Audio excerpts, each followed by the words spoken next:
ಆಕಾಶವಾಣಿ ವಾರ್ತೆಗಳು ಓದುತ್ತಿರುವವರು ಎಚ್ ಚೇತನ ರಾಜೇಂದ್ರ. ಮುಖ್ಯಾಂಶಗಳು: ರಾಷ್ಟ್ರಪತಿ ದ್ರೌಪದಿ ಮುರ್ಮು 3 ದೇಶಗಳ ಪ್ರವಾಸ, ಉತ್ತರ ಮ್ಯಾಸಿಡೋನಿಯಾ ಅಧ್ಯಕ್ಷರೊಂದಿಗೆ ಇಂದು ದ್ವಿಪಕ್ಷೀಯ ಮಾತುಕತೆ. ಸಂಸತ್ ಭವನದಲ್ಲಿಂದು ಎನ್ಡಿಎ ಸಂಸದೀಯ ಪಕ್ಷದ ಸಾಪ್ತಾಹಿಕ ಕಾರ್ಯತಂತ್ರ ಸಭೆ, ಪ್ರಧಾನಿ ನರೇಂದ್ರ ಮೋದಿ ಭಾಷಣ. ಭಾರತದ ಮೊದಲ ಡೆಂಗ್ಯೂ ಲಸಿಕೆ ಕ್ಯೂಡೆಂಗಾಗೆ ಕೇಂದ್ರ ಔಷಧ ನಿಯಂತ್ರಣ ಮಹಾನಿರ್ದೇಶನಾಲಯ ಅನುಮೋದನೆ. ಉಕ್ರೇನ್ನಲ್ಲಿ ವಾಣಿಜ್ಯ ಹಡಗಿನ ಮೇಲೆ ದಾಳಿ, 4 ಭಾರತೀಯರ ಸಾವು, ಓರ್ವ ಸಿಬ್ಬಂದಿಗೆ ಗಂಭೀರ ಗಾಯ, ಭಾರತ ಖಂಡನೆ. ಎಫ್ಐಎಚ್ ಯುವ ಹಾಕಿ 5S ಏಷ್ಯನ್ ಚಾಂಪಿಯನ್ಶಿಪ್, ಭಾರತದ ಕಿರಿಯ ಪುರುಷ ಮತ್ತು ಮಹಿಳಾ ತಂಡಗಳಿಂದ ಶುಭಾರಂಭ.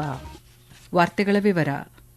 3 ರಾಷ್ಟಗಳ ಪ್ರವಾಸದಲ್ಲಿರುವ ರಾಷ್ಟ್ರಪತಿ ದ್ರೌಪದಿ ಮುರ್ಮು ತಮ್ಮ ಪ್ರವಾಸದ 2ನೇ ಚರಣದ ಭಾಗವಾಗಿ ಉತ್ತರ ಮ್ಯಾಸಿಡೋನಿಯಾಗೆ ತಲುಪಿದ್ದಾರೆ. ಭಾರತದ ರಾಷ್ಟ್ರಪತಿಯ ಮೊದಲ ಭೇಟಿ ಇದಾಗಿದೆ. ಪ್ರವಾಸದ ಅವಧಿಯಲ್ಲಿ ರಾಷ್ಟ್ರಪತಿಗಳು ಉತ್ತರ ಮ್ಯಾಸಿಡೋನಿಯಾದ ಅಧ್ಯಕ್ಷರಾದ ಗೋರ್ಡಾನಾ ಸಿಲ್ಜಾನೋವ್ಕಾ ಡಾವ್ಕೋವಾ ಅವರೊಂದಿಗೆ ದ್ವಿಪಕ್ಷೀಯ ಮಾತುಕತೆ ನಡೆಸಲಿದ್ದಾರೆ. ಇದರೊಂದಿಗೆ ಪ್ರಧಾನಮಂತ್ರಿ ಕ್ರಿಸ್ಟಿಜನ್ ಮಿಕೋಸ್ಕಿ ಮತ್ತು ಅಸೆಂಬ್ಲಿಯ ಸ್ಪೀಕರ್ ಅಫ್ರಿಮ್ ಗಾಸಿ ಅವರನ್ನು ಭೇಟಿಯಾಗಲಿರುವ ಅವರು ಉತ್ತರ ಮ್ಯಾಸಿಡೋನಿಯಾದ ಸಂಸತ್ತನ್ನು ಉದ್ದೇಶಿಸಿ ಭಾಷಣ ಮಾಡಲಿದ್ದಾರೆ. ನಂತರ ಭಾರತ ಉತ್ತರ ಮ್ಯಾಸಿಡೋನಿಯಾ ಉದ್ಯಮ ವೇದಿಕೆಯಲ್ಲೂ ಪಾಲ್ಗೊಳ್ಳಲಿದ್ದಾರೆ. ತಮ್ಮ ಭೇಟಿಯ ಅವಧಿಯಲ್ಲಿ ರಾಷ್ಟ್ರಪತಿಗಳು ಸೆಂಟ್ ಸ್ಪಾಸ್ ಚರ್ಚ್ಗೆ ಭೇಟಿ ನೀಡಲಿದ್ದು, ಮ್ಯಾಸಿಡೋನಿಯಾದ ಪ್ರಸಿದ್ಧ ಕ್ರಾಂತಿಕಾರಿ ಗೋಚೆ ಡೆಲ್ಚೇವ್ ಅವರ ಸ್ಮಾರಕಕ್ಕೆ ಪುಷ್ಪನಮನ ಸಲ್ಲಿಸಲಿದ್ದಾರೆ. ರಾಷ್ಟ್ರೀಯ ಪ್ರಜಾಸತ್ತಾತ್ಮಕ ಒಕ್ಕೂಟ ಎನ್ಡಿಎ ಸಂಸದೀಯ ಪಕ್ಷದ ಸಾಪ್ತಾಹಿಕ ಕಾರ್ಯತಂತ್ರ ಸಭೆ ಮಂಗಲ್ ಮಿಲನ್ ಇಂದು ಬೆಳಗ್ಗೆ ಸಂಸತ್ ಭವನದಲ್ಲಿ ನಡೆಯಲಿದೆ. ಪ್ರಧಾನಿ ನರೇಂದ್ರ ಮೋದಿ ಸಭೆಯನ್ನು ಉದ್ದೇಶಿಸಿ ಮಾತನಾಡಲಿದ್ದಾರೆ. ಸಾಂಪ್ರದಾಯಿಕವಾಗಿ ಸಂಸತ್ತಿನ ಅಧಿವೇಶನಗಳ ಸಮಯದಲ್ಲಿ ಮಂಗಳವಾರದಂದು ಮೈತ್ರಿಕೂಟದ ಸಂಪೂರ್ಣ ಏಕತೆಯನ್ನು ಪ್ರದರ್ಶಿಸುವ ಉದ್ದೇಶದಿಂದ ಸಭೆಗಳನ್ನು ನಡೆಸಲಾಗುತ್ತದೆ. ಭಾರತದ ಮೊದಲ ಡೆಂಗ್ಯೂ ಲಸಿಕೆಗೆ ಕೇಂದ್ರ ಔಷಧ ನಿಯಂತ್ರಣ ಮಹಾನಿರ್ದೇಶನಾಲಯ ಡಿಸಿಜಿಐ ಮಾರುಕಟ್ಟೆ ಅನುಮೋದನೆ ನೀಡಿದ್ದು, ಟಕೇಡಾ ಬಯೋಫಾರ್ಮಸ್ಯೂಟಿಕಲ್ಸ್ ಇಂಡಿಯಾ ಅಭಿವೃದ್ಧಿಪಡಿಸಿರುವ ಕ್ಯೂಡೆಂಗಾ ಲಸಿಕೆ ದೇಶದಲ್ಲಿ ಬಳಕೆಗೆ ಅನುಮೋದನೆ ಪಡೆದಿದೆ. ಈ ಅನುಮೋದನೆಯು ಡೆಂಗ್ಯೂ ವಿರುದ್ಧದ ಭಾರತದ ಹೋರಾಟದಲ್ಲಿ ಮಹತ್ವದ ಮೈಲಿಗಲ್ಲಾಗಿದೆ ಎಂದು ಕಂಪನಿ ತಿಳಿಸಿದೆ.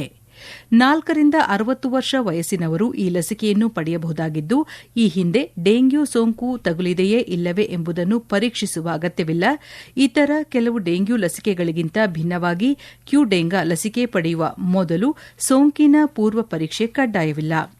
ನಗರೀಕರಣ, ಹವಾಮಾನ ಬದಲಾವಣೆ, ಸೊಳ್ಳೆಗಳ ವಾಸಸ್ಥಾನದ ಬದಲಾವಣೆ ಹಾಗೂ ಜನಸಂಖ್ಯೆ ಹೆಚ್ಚಳದಿಂದ ಕಳೆದ 2 ದಶಕಗಳಲ್ಲಿ ಭಾರತದಲ್ಲಿ ಡೆಂಗ್ಯೂ ಪ್ರಕರಣಗಳು ಗಣನೀಯವಾಗಿ ಹೆಚ್ಚಾಗಿರುವ ಹಿನ್ನೆಲೆಯಲ್ಲಿ ಈ ಅನುಮೋದನೆ ಮಹತ್ವ ಪಡೆದುಕೊಂಡಿದೆ. ಕ್ಯೂಡೆಂಗಾ 4 ವಿಧದ ಡೆಂಗ್ಯೂ ವೈರಸ್ಗಳ ವಿರುದ್ಧ ರಕ್ಷಣೆ ನೀಡುವ ಲೈವ್ ಅಟೆನ್ಯೂಯೇಟೆಡ್ ಟೆಟ್ರಾವಾಲೆಂಟ್ ಲಸಿಕೆಯಾಗಿದೆ. ಈ ಲಸಿಕೆಗೆ ಈಗಾಗಲೇ ಐರೋಪ್ಯ ಒಕ್ಕೂಟ, ಬ್ರಿಟನ್, ಬ್ರೆಜಿಲ್, ಇಂಡೋನೇಷ್ಯಾ, ಅರ್ಜೆಂಟೀನಾ ಸೇರಿದಂತೆ 40ಕ್ಕೂ ಹೆಚ್ಚು ದೇಶಗಳಲ್ಲಿ ಅನುಮೋದನೆ ದೊರೆತಿದೆ. ವಿಶ್ವ ಆರೋಗ್ಯ ಸಂಸ್ಥೆಯ ಪೂರ್ವ ಅರ್ಹತಾ ಮಾನ್ಯತೆಯನ್ನು ಈ ಲಸಿಕೆ ಪಡೆದಿದ್ದು, ಯುನಿಸೆಫ್ ಮತ್ತು ಪ್ಯಾನ್ ಅಮೆರಿಕನ್ ಹೆಲ್ತ್ ಆರ್ಗನೈಸೇಷನ್ನಂತಹ ಜಾಗತಿಕ ಸಂಸ್ಥೆಗಳು ಇದನ್ನು ಖರೀದಿಸಲು ಅರ್ಹವಾಗಿದೆ. ಕೇಂದ್ರ ವಿದೇಶಾಂಗ ವ್ಯವಹಾರಗಳ ಸಚಿವ ಡಾ ಎಸ್ ಜೈಶಂಕರ್ ನವದೆಹಲಿಯಲ್ಲಿ ಪನಾಮಾ ವಿದೇಶಾಂಗ ಸಚಿವ ಝೇವಿಯರ್ ಎಡ್ವರ್ಡೋ ಮಾರ್ಟಿನೆಸ್ ಆಚಾ ವಾಸ್ಕೇಜ್ ಅವರೊಂದಿಗೆ ಉನ್ನತ ಮಟ್ಟದ ದ್ವಿಪಕ್ಷೀಯ ಮಾತುಕತೆ ನಡೆಸಿದರು. ಸಭೆಯಲ್ಲಿ ಮಾತನಾಡಿದ ಸಚಿವ ಡಾ ಜೈಶಂಕರ್, ಲ್ಯಾಟಿನ್ ಅಮೆರಿಕ ಮತ್ತು ಕೆರೆಬಿಯನ್ ವಲಯಕ್ಕೆ ಪನಾಮಾ ಪ್ರಮುಖ ಹೆಬ್ಬಾಗಿಲಾಗಿದ್ದು, ಅದರೊಂದಿಗಿನ ಪಾಲುದಾರಿಕೆಯನ್ನು ಮತ್ತಷ್ಟು ಬಲಪಡಿಸುವುದು ಭಾರತಕ್ಕೆ ಅತ್ಯಂತ ಮಹತ್ವದ್ದಾಗಿದೆ ಎಂದು ಪ್ರತಿಪಾದಿಸಿದರು. ಉಭಯ ನಾಯಕರು ಉದ್ಯಮ, ಅಭಿವೃದ್ಧಿ, ನೌಕಾಪಡೆ, ಆರೋಗ್ಯ, ಕೃಷಿ, ಶಿಕ್ಷಣ, ಡಿಜಿಟಲ್ ತಂತ್ರಜ್ಞಾನ ಹಾಗೂ ಬಹುಪಕ್ಷೀಯ ವೇದಿಕೆಗಳಲ್ಲಿ ಸಹಕಾರ ವೃದ್ಧಿಸುವ ಕುರಿತು ವಿಸ್ತೃತವಾಗಿ ಚರ್ಚಿಸಿದರು.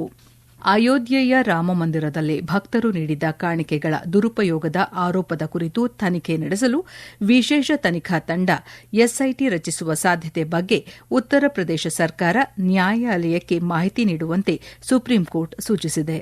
ಜೊತೆಗೆ ಈ ವಿಚಾರವನ್ನು ರಾಜಕೀಯಗೊಳಿಸದಂತೆ ಅರ್ಜಿದಾರರಿಗೆ ಎಚ್ಚರಿಕೆ ನೀಡಿದೆ. ಮುಖ್ಯ ನ್ಯಾಯಮೂರ್ತಿ ಸೂರ್ಯಕಾಂತ್, ನ್ಯಾಯಮೂರ್ತಿಗಳಾದ ಜಾಯ್ಮಲ್ಯಾ ಬಾಗ್ಚಿ ಮತ್ತು ವಿ ಮೋಹನ್ ಅವರನ್ನೊಳಗೊಂಡ ಪೀಠ ಉತ್ತರ ಪ್ರದೇಶ ಸರ್ಕಾರದ ಪರ ಹಾಜರಾದ ಸಾಲಿಸಿಟರ್ ಜನರಲ್ ತುಷಾರ್ ಮೆಹ್ತಾ ಅವರಿಗೆ ಎಫ್ಐಆರ್ ದಾಖಲಿಸುವ ಮೊದಲು ಪ್ರಕರಣವನ್ನು ಪರಿಶೀಲಿಸಿದ್ದ ಎಸ್ಐಟಿಗೆ ಸ್ಥಳೀಯ ಪೊಲೀಸರ ಬದಲಾಗಿ ತನಿಖೆಯ ಹೊಣೆ ನೀಡಬಹುದೇ ಎಂಬ ಬಗ್ಗೆ ಸರ್ಕಾರದ ಸೂಚನೆ ಪಡೆದು ತಿಳಿಸುವಂತೆ ನಿರ್ದೇಶಿಸಿದೆ. ಈ ಪ್ರಕರಣದ ವಿಚಾರಣೆಯನ್ನು ಸುಪ್ರೀಂ ಕೋರ್ಟ್ ಇದೇ ತಿಂಗಳ 27ರಂದು ಮುಂದುವರೆಸಲಿದ್ದು, ಎಸ್ಐಟಿ ತನಿಖೆಯ ಸಾಧ್ಯತೆ ಕುರಿತು ಉತ್ತರ ಪ್ರದೇಶ ಸರ್ಕಾರ ತನ್ನ ನಿಲುವು ತಿಳಿಸಲಿದೆ.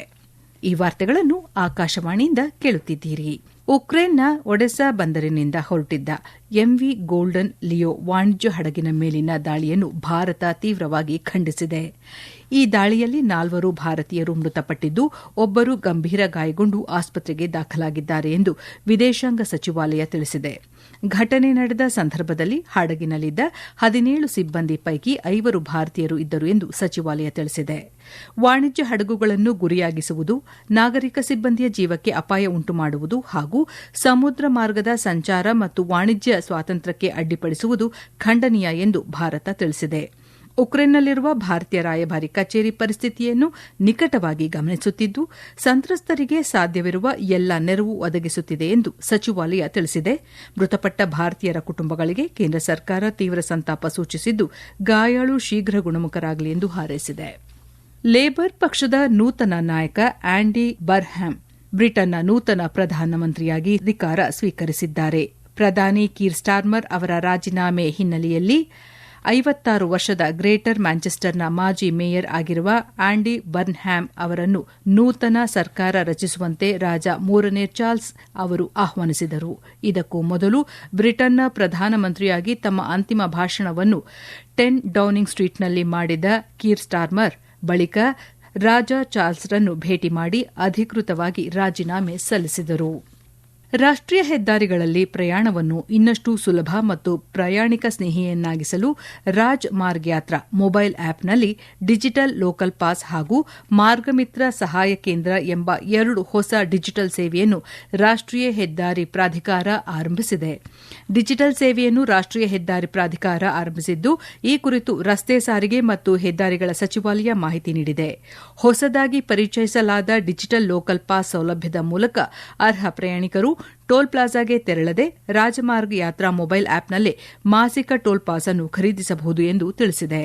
ಈ ಸೌಲಭ್ಯವನ್ನು ಮೊದಲ ಹಂತದಲ್ಲಿ ದೆಹಲಿಯಲ್ಲಿ ಆರಂಭಿಸಲಾಗಿದ್ದು, ಮುಂಬರುವ ತಿಂಗಳುಗಳಲ್ಲಿ ದೇಶದೆಲ್ಲೆಡೆ ವಿಸ್ತರಿಸಲಾಗುವುದೆಂದು ಸಚಿವಾಲಯ ತಿಳಿಸಿದೆ.